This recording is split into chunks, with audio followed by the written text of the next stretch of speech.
every single dive is a spiritual experience. Every moment spent underwater is the closest I come to interacting with God in my way. So, these two islands, both, as I said, in the middle of nowhere, one in South China Sea, and that's where I started diving. I was a new diver, and new divers tend not to be so balanced. It requires a lot of training. Any scuba divers here? Apart from Diaries? Certified? Any certified divers? You get a t-shirt from me after this. So, 1998, we get onto this small plane from Kota Kinabalu on the island of Borneo, the Malaysian Borneo, and we go to this place called Layang Layang in Spratly Islands. It's disputed by many, many countries in that region, and China, of course, aggressively saying, no, this is mine, this is mine. So we land there. It's a sort of small plane. The whole island is 1.1 kilometer by 200 meters. That's the whole island. And that 1.1 kilometer stretched artificial island because a plane has to land there. So the small plane, you put your luggage there, you stand there, you wait with your luggage, and then you're let onto the plane. I was really heavy in those days, heavier than I am now. And they had to get one person off the plane to get me on because I had my dive equipment with me. So it was the first dive of the first day. We do many, many dives on a trip like this, probably 20 dives on that trip. We get onto the boat, we go to the dive site, we jump. Recreational scuba divers have a limit of about 30 meters that you can dive to, because beyond that, the pressures don't allow you to go below that. So we did break that rule. We went down to 35 meters, and this is a wall, 2 kilometers jutting out from the sea. And we dropped off at the edge of the reef and drifted down to 35 meters. And from there, the currents carried us away from the wall. It was probably 5 or 6 minutes into the dive, because we go down quickly, we go down to 35 meters, and we started drifting away due to the currents. And suddenly, out of nowhere, the entire water became dark. We couldn't see much. There was a school of more than 200 hammerheads right in front of us. Hammerhead sharks. They aren't pretty to look at. They have this head jutting out, the eyes popping out from the side. And please remember, I said earlier, I was the newest diver in that lot of 20 that jumped into the water on that dive. So there's a concept in scuba diving called neutral buoyancy. You're a good diver if, despite breathing every single time, you don't bob up and down.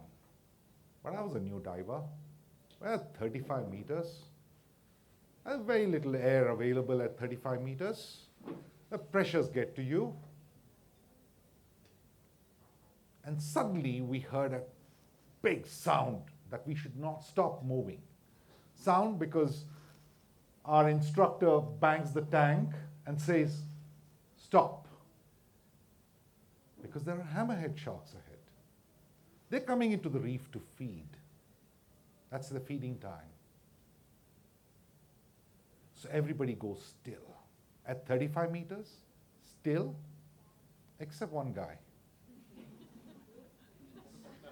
So with each breath, I was bobbing up, and I released my breath, I came down. It was scary, because I'd never experienced sharks before that. Never. And suddenly, from that formation of 200 plus sharks, one shark broke free and came around. And suddenly it passed close to me. I was the only one moving, you know. So it was the scariest experience I've ever had in my life. But the guy came, saw the bubbles blowing. Unlike many fishes which love playing in divers' bubbles, the sharks get irritated. So probably the shark decided that, oh, just another tourist, and went away.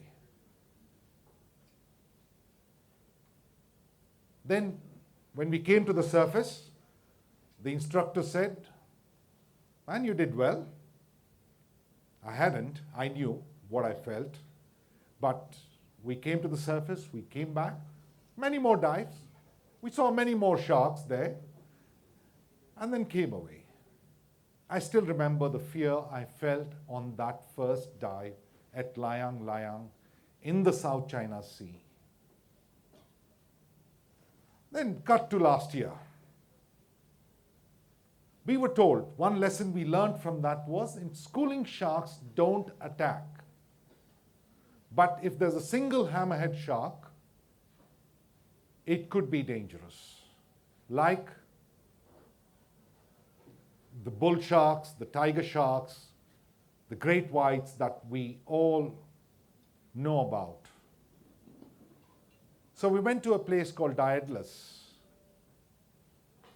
Diaries is a small, almost not an island, just a small reef jutting out a little bit from the sea, in the middle of Red Sea, in Egyptian part of the Red Sea. And we dived again there, looking absolutely for hammerhead sharks. And on the second or third dive, we went down, and there it was, a really fully grown hammerhead. The schooling sharks were probably 1.5 to 2 meters long. This was about 3 meters long. It was alone. So in the previous dive, only the dive instructor who was with us saw a hammerhead, and he told us that if you see a single hammerhead, just back off into the reef. Remember, it's got a head like this, and it can't come and attack you because its mouth is below the head, and it basically scrapes the bottom for food. So back off into the reef, it can't attack you. I wasn't scared of hammerheads anymore. I've done 600 dives. I saw this lone shark and went towards it with my camera in hand. And suddenly, our eyes met. It wasn't looking at me kindly. And suddenly I realized the one line that guy had said, just back off into the reef. Look behind me. The reef was far away. And I'm not a great swimmer even today. I'm in diving, but I'm not a great swimmer. Suddenly, the two dive guides who were with us surfaced from nowhere, and this was again at 35 meters depth. They started pulling me away. And in no time, I was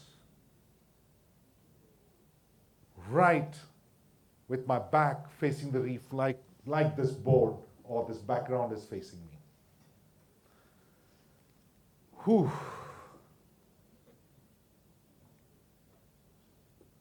It was scary, but it wasn't like I was bobbing up and down like I was 18 years ago.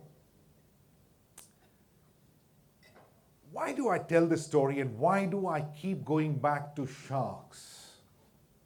I keep asking myself. And every single dive I do, the animal I look for is a shark. Doesn't matter, there's a million different fishes at every reef we dive on. And unlike, again, Diaries, I've seen millions of fishes in Maldives, beautiful reefs, beautiful fishes, colors that can't be captured even by Microsoft in its Windows program. Yet we look for sharks.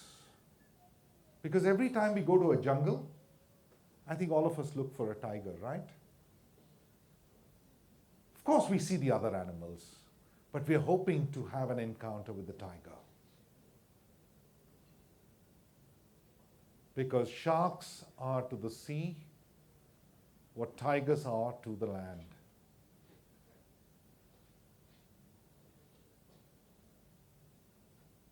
And sometimes I feel like crying because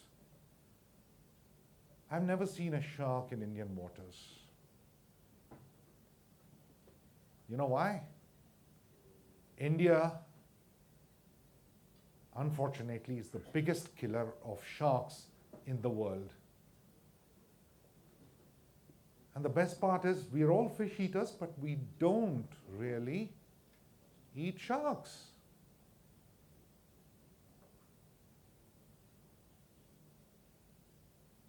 We kill sharks so that we can supply the fins to the Chinese market because they're rich now. They need the fins to have shark fin soup.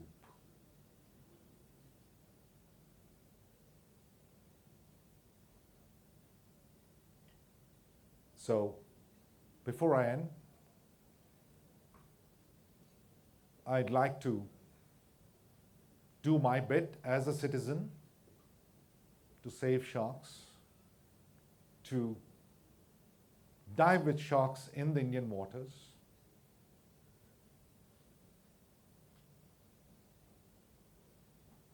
So hopefully when all of us travel within our country, we're able to dive with them